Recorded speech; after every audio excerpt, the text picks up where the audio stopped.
தமிழக அரசு பள்ளிகளில் 6ஆம் வகுப்பு முதல் 8ஆம் வகுப்பு வரை படிக்கும் மாணவர்களின் அடிப்படை திறன்களை மேம்படுத்த பள்ளிக் கல்வித்துறை புதிய நடவடிக்கை எடுத்துள்ளது.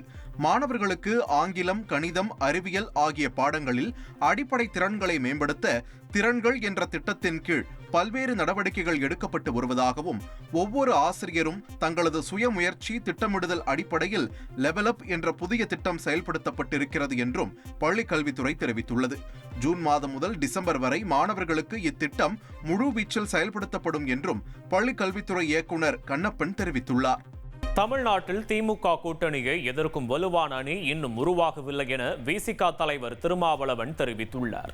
கடலூர் மாவட்ட ஆட்சியர் அலுவலகத்தில் மாவட்ட வளர்ச்சி ஒருங்கிணைப்பு மற்றும் கண்காணிப்பு குழு கூட்டம் நடைபெற்றது. இதில் விடுதலை சிறுத்தைகள் கட்சியின் தலைவர் திருமாவளவன் பங்கேற்றார். தொடர்ந்து செய்தியாளர்களை சந்தித்த அவர், விசிக எப்போதும் திமுக கூட்டணியில்தான் இருக்கும் என்றும் அதில் எந்த ஊசலாட்டமும் இல்லை என்று கூறினார்.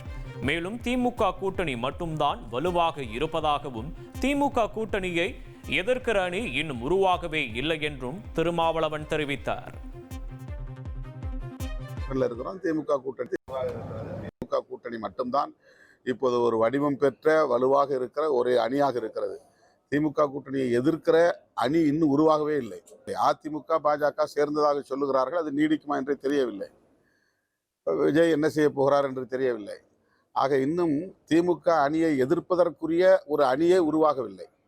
அப்படிங்கிற சூழலில் யூகமான கேள்விகளுக்கு பதில் இல்லை.